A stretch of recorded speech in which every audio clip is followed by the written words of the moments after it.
Welcome everybody. We're here at the London Poker Festival and I spotted a celebrity in the field, Dara O'Kearney. Not only is he here to play, but he's also here to promote his latest strategy book, Beyond GTO. You keep churning out these books. I mean, they're amazing, obviously. That's why they sell so well. But tell me, where do you find the time? You coach, you play, you have a podcast, you write strategy. How do you do it all? Yeah, well, first of all, very loose definition of the word celebrity there. But humble. Basically, I have very good collaborators. Like the podcast, I do that with David Lappin. Sure. If I'm honest, David does most of the work. Barry does all of the legwork on the books as well. It's pretty much just me explaining the topic to him, and then he does pretty much all the publishing and all the rest of it.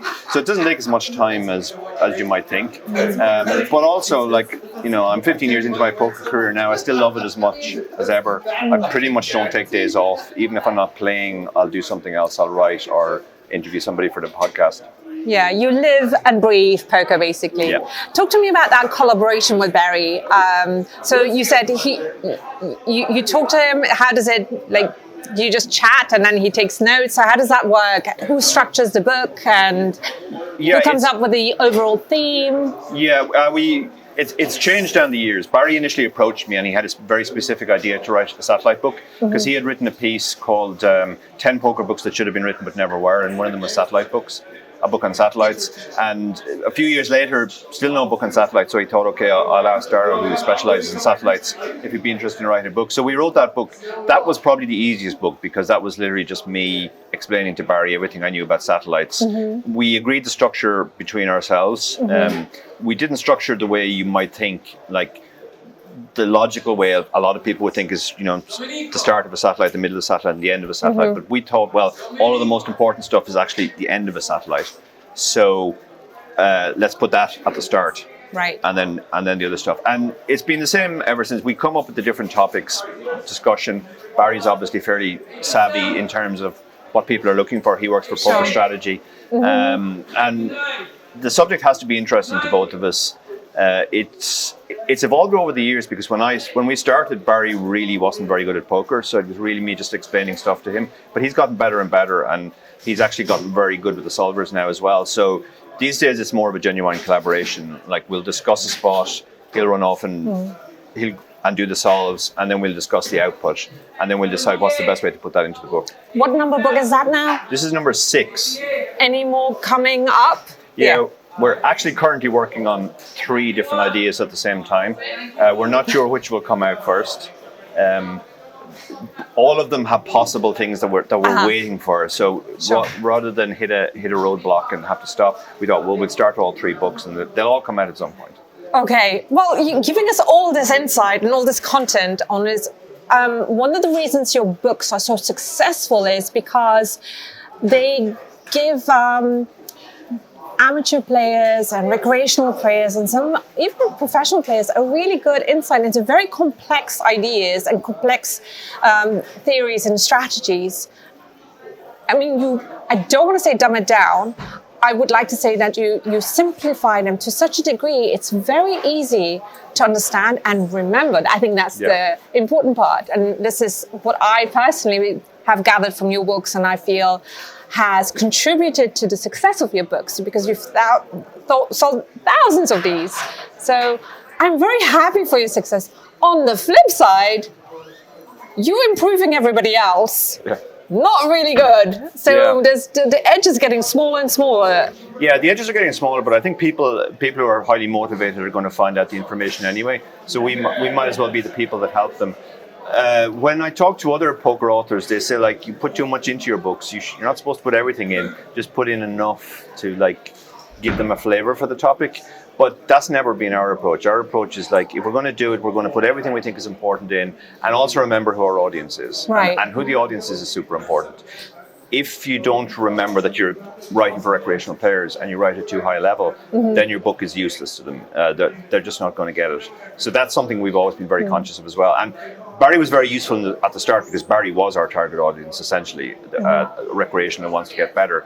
As he's gotten better, that's become less true, but we still as much as possible, try to focus at those readers. And Sure. before every book goes out, it goes out to 15 or 20 of our target audience for feedback, just to make sure that we haven't got anything seriously wrong in the way we present it or stuff. So it's very important to us that the book hit the audience rather than just be a book. Yeah, great. Yeah, it definitely comes across as thoroughly researched and put together. So 3 more books in the works, at least. Improving everybody else's game. Where do you see poker going, though? You know, you are online player, very successful online player, incredibly successful live player. You have perhaps your ear on the ground, metaphorically speaking. Where do you see poker going? Yeah, I think poker appeals to 2 different audiences, and both audiences are very important to poker. On the one hand, you have people who just like to gamble and who like fun, and they'll turn up and play. They're not too concerned whether they're going to win or not. They obviously like to win, and the great thing about poker is everybody has a chance. Every single person in the tournament could win the tournament. Then you have another audience, which I think is the audience we write for, which we call sort of the smart recreational audience. They're more motivated by the strategy, trying to figure out the game as a puzzle, trying to play as well as possible. And they're actually prepared to put in quite a bit of work to get better and compete. In terms of where the game is going, I think live poker's had a huge boom after the pandemic. I mean, there are so many events on. It seems like every event that's run gets bigger and bigger numbers, record numbers. So I think live poker is going to be like that for the next few years at least. And I think live poker will always be around. Online, there's always these existential threats to online poker, the cheats, the bots, all that stuff. I'm still reasonably optimistic that online will be around, but I think there's a lot of responsibility on the sites to make sure that the games are fair. A lot of the liquidity online has moved towards sites and apps which, in my opinion, don't put in enough work on that side of the thing, fraud detection, security. And so I would advise people to protect themselves on that front as well. Okay. Talking of advice, to finish off our interview, thank you for making time. Can you give us 3 top tips for people who would like to start playing poker? What are the 3 top tips to get into the game, play it well, and perhaps also your 3 top tips to study? Yeah, so in terms of play, I think it's very important to play online, even from the start. Live, you just don't get enough hands. So somebody could play a live tournament every day for a year, and they still won't get as much practice and experience as an online grinder gets in a week. So that's important. Even if you prefer live, play online as well, even if it's just for practice. Okay. That's the first thing. And secondly, remember it's supposed to be fun. It's a fun game. If you're not having fun, you're doing something wrong. Agree. The game has to be fun. And then in terms of improving, I think you have to work out a balance between study and play right from the start. For most people to start, I say, okay, just play a lot at the start, see how much you like the game. But as you get better, you need to study more and more. And if you want to take it really seriously, I coach some recreational students who actually study 4 times as much as they play in terms of time, because they're very serious about the game. They want to be competitive when they get out there. Other people, it's less of an issue, but you still need to do some study. In terms of how to approach the game, I have a basic framework. Like once you've mastered the basics of the game, hand rankings, all the rules, etc., I personally think it's important to educate yourself on GTO, because that's the best conceptual framework for the game. That's the conceptual framework that almost all the top players in the world use. And they work off that as a baseline. And then once you've got that down, then you can start thinking about exploiting people. Start thinking about, well, how are people actually playing? What kind of mistakes are people making? And what should I be doing to take advantage of those mistakes?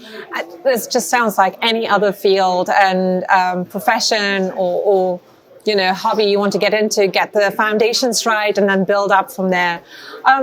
You have a day 2 starting in a couple of hours. So thank you very much for your time. Thank you very much, Alex.